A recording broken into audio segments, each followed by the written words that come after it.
Welcome back to The Explainer. Look, today we're unpacking a massive cultural shift. We're going to see how our modern and, let's be honest, absolutely exhausting hustle culture actually traces its roots all the way back to early economic theory and, surprisingly, a monumental 1933 Austrian novel.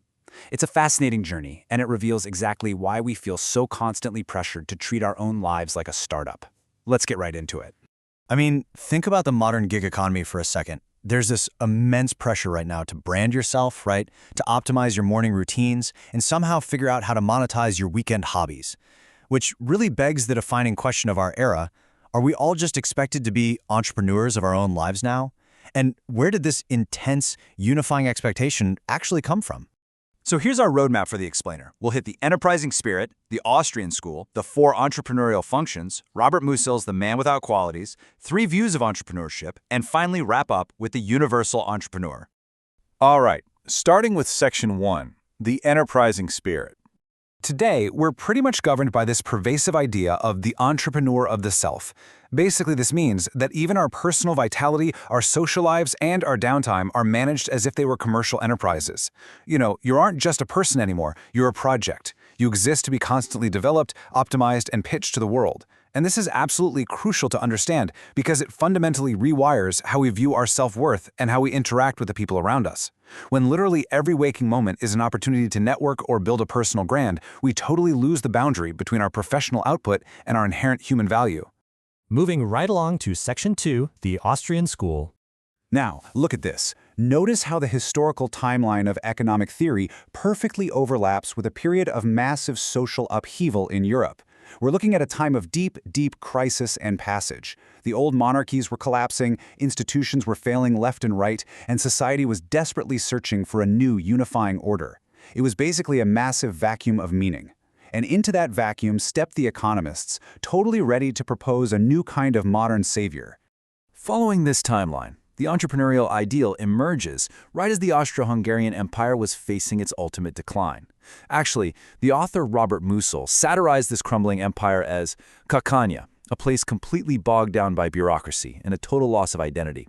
And between Karl Menger's work in 1871 and Ludwig von Mises in 1942, economic theorists really began constructing the entrepreneur. But not just as a mundane business person. No, they framed them as the hero who could bring order to a chaotic, rapidly modernizing world. Which brings us to Section 3, 4 entrepreneurial functions. So the ideal entrepreneur was constructed through 4 distinct lenses. First up, we've got Joseph Schumpeter's innovator. That's the force that creatively destructs old norms to build the new. Second is the speculator, defined by Mises and Kerzner, who navigates market uncertainty with just extreme alertness. Third is Frank Knight's risk-bearer, the responsible party who hazards that uncertainty repeatedly and without fear. And finally, Mark Cossen's visionary coordinator, expertly managing scarce resources to bring a broader vision to life. When you combine these traits built a modern superhuman archetype that we are all, supposedly, meant to emulate today.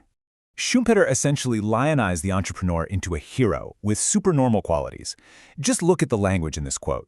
It isn't just about making a profit, right? It's about a fundamental desire for independence and the joy of creation. By linking economic success with these deeply dynamic human behaviors, economists were no longer just describing a market, they were actually prescribing the supposedly correct and most vital way to live a human life. Basically, they made the hustle a moral imperative. Let's look at Section 4, the man without qualities. See, Musil wasn't just writing standard fiction, he was wielding the novel as a tool for profound social theory. He watched the birth of this enterprising spirit in real time and mapped the friction it caused in a fragmenting society. Musil recognized a really dangerous trade-off here. Declaring entrepreneurship as the ultimate answer to life's chaos was going to come with massive ambiguities. He saw that trying to quantify the human soul through a strictly economic lens would just leave people feeling deeply unmoored. And this brings us to the core tension of the novel, and honestly of our modern lives too. On one side, we have the protagonist, Ulrich. He's the maverick man without qualities, representing the crisis and open-ended nature of modern existence. On the exact opposite side is Arnheim, the highly successful businessman.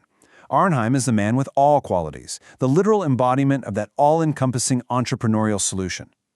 Musil pits them against each other to expose the deep limitations of trying to solve human fragmentation with pure, relentless enterprise. Sure, Arnheim might have wealth and apparent order, but Musil suggests his soul is ultimately hollow. All right, Section 5, 3 Views of Entrepreneurship. Today, there's a real split in how we study this phenomenon. The mainstream tradition still hunts for that Schumpeter-style heroic individual innovator. But the critical tradition? It seeks to unmask this whole discourse. It shows how this framework reduces humans to homo economicus, a being driven purely by economic self-interest and structured by deep societal inequalities. Finally, the processual tradition views entrepreneurship not as an inherent individual trait, but as a collective, creative, social process of organizing. They see it as something we do together rather than a solitary, heroic quest.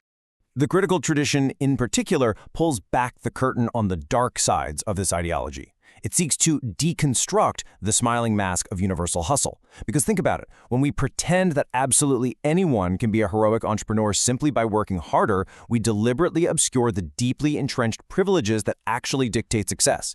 And worst of all, we place the heavy burden of systemic failure entirely on the shoulders of the individual. If you burn out or fall behind, well, the culture tells you it's simply a personal failure to optimize. This takes us to our final section, Section 6, the universal entrepreneur. This quote from Mises back in 1942 was basically a prophecy that has entirely come true. Every actor is always an entrepreneur. Today, you no longer need to own a registered business to be judged by the relentless metrics of the market. Whether you're an artist, a student, an employee, or a parent, the expectation is exactly the same. You must speculate on your future, manage your personal risks, and relentlessly innovate your own life. There is literally no off the clock anymore. What we end up with is something called entrepreneurial government. And this isn't about politicians, okay? It's a way of governing society that transforms the market into a permanent tribunal. Every aspect of your existence becomes a managed enterprise. If you fail, the logic goes, it's simply because you didn't manage your personal enterprise well enough. It completely blurs the lines between who we are as human beings and what we output as economic units. Your health, your education, your relationships, they all just become lines on your personal balance sheet. I want to leave you with a final thought, drawn straight from the friction Robert Musil highlighted almost 100 years ago. If we are all forced to be entrepreneurs of the self, strategically cultivating our lives as corporate units, what happens to the very human qualities that just refuse to fit onto a balance sheet? What happens to the parts of ourself that cannot be optimized, monetized, or pitched? It's definitely something to seriously consider the next time you feel the pressure to hustle. Thanks for joining me for this explainer.